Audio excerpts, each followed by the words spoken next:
I write a blog on influence and persuasion, and it's called Influence People. People actually stands for something. Powerful everyday opportunities to persuade that are lasting and ethical.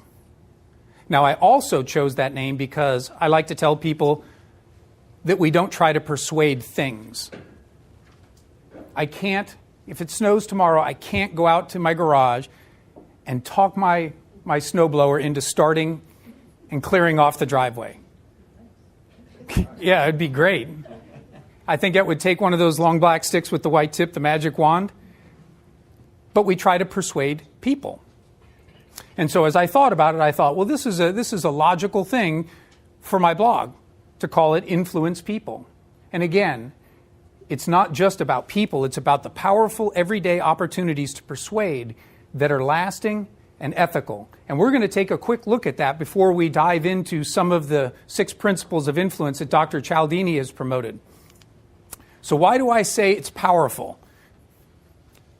There's more than 60 years of social science to back up the claims that I stand up here and talk about. Now, how many of you have read Dale Carnegie, How to Win Friends and Influence People? Okay, that's great. It's always nice to see so many people. You know, some crowds I ask and like 2 hands out of 20 go up. But it's an amazing book. Dale Carnegie was an astute observer of human behavior.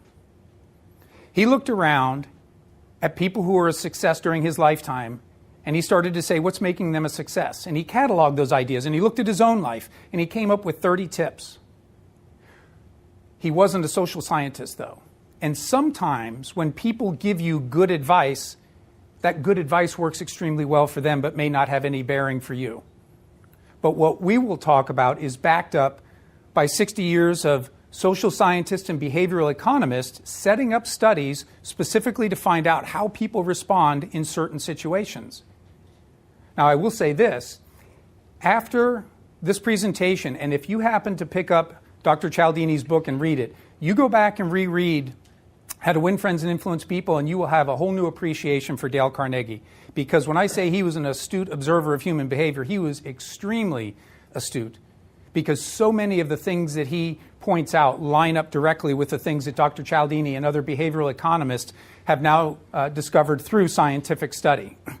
But it's powerful because it's backed up by research. And much of that research is from Dr. Cialdini himself. He has spent more than 40 years in the field learning about, studying, and actually even took 3 years off from his professorship at Arizona State University so he could go out and get jobs in places where people's livelihood depended on them influencing. Be it a car salesman, Olin Mills selling portraits, working at electronics stores trying to get you to buy the warranties.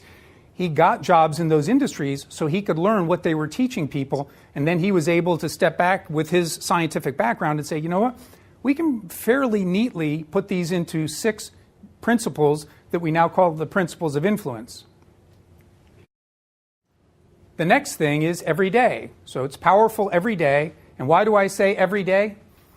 Because there's not a day that goes by where you probably don't have human interaction. Even on your sick day where you don't get out of bed, I'll bet you get your phone out and you get on Twitter, Facebook, LinkedIn. You might be emailing. You're probably talking to people on the phone still. So there's almost never a day that goes by where we're not interacting with other people. And if you think about it, at some point during those days, you make requests of people where you'd like them to say yes. You'd like them to do something for you. So understanding the psychology of persuasion has application for you every single day. Opportunities. Powerful, everyday opportunities. Anybody in here buy a new car somewhat recently? 10 years. 4 years ago. How many? 4. Okay. When you remember back to buying your car, did you happen to notice in the ensuing days after you drove it off the lot, did you notice that car more? Right? We're all familiar with that one, right? Were there really more cars of your type? No. It was just a matter of something changed. What changed? My perspective.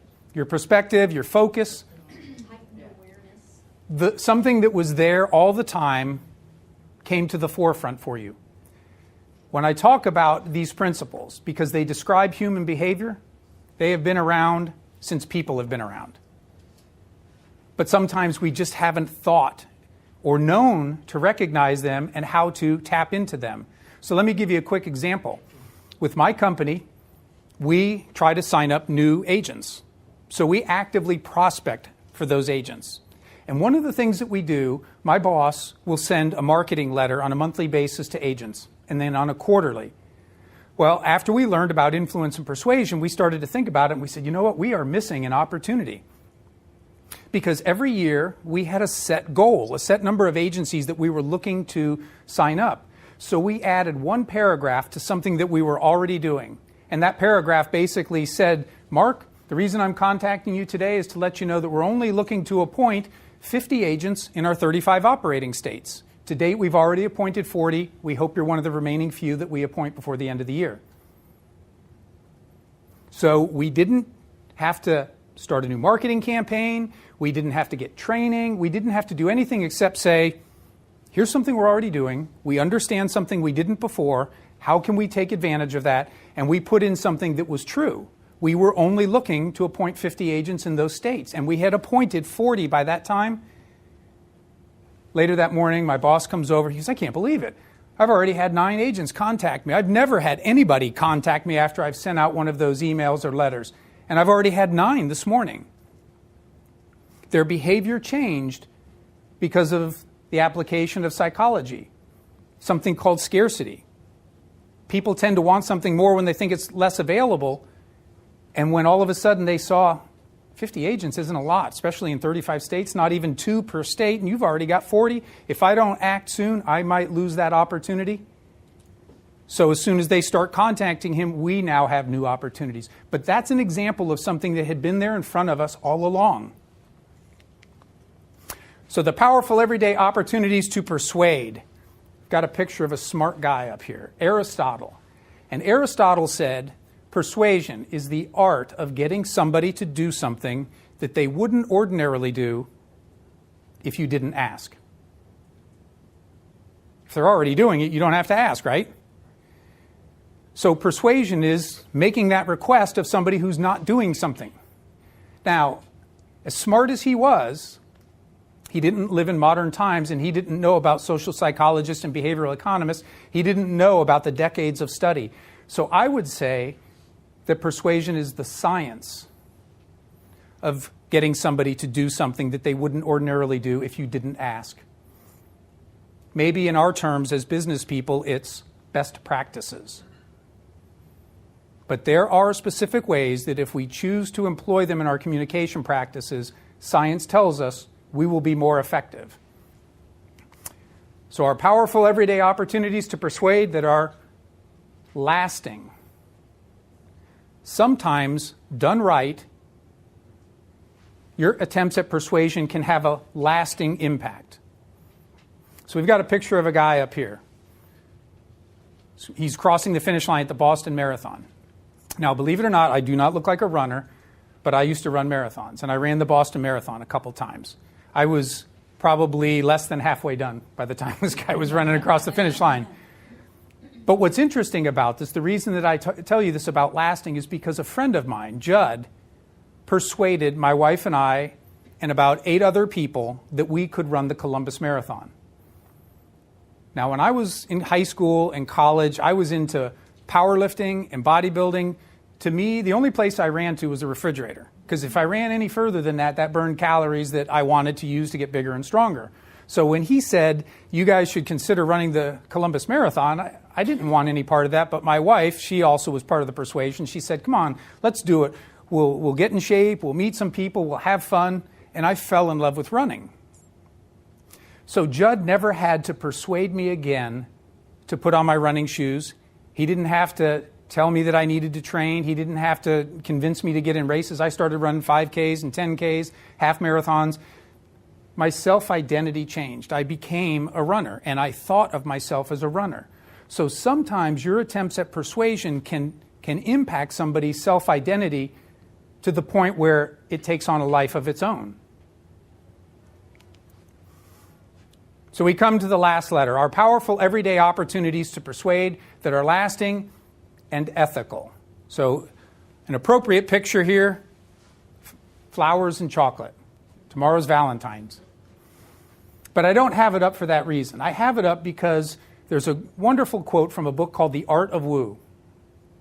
An earnest and sincere lover buys flowers and candy for the object of his affection. So does the cad who seeks to take advantage of another's heart. But when the cad succeeds, we don't blame the flowers and the candy. We rightly question his character. Are flowers and candy good or bad? What? Yes? Which are they? Had somebody said neither? Why do you say that? Because they're just objects. Right. We attach the significance. So, when I got engaged, I gave my wife 24 roses. That was good.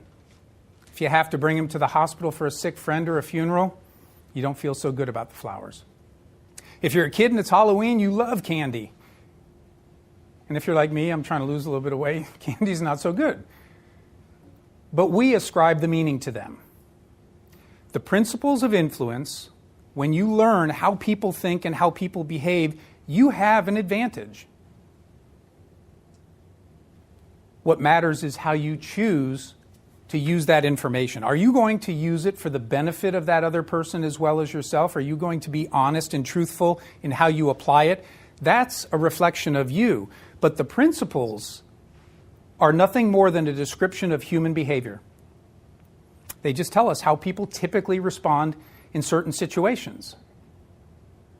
So that's the powerful everyday opportunities to persuade that are lasting and ethical.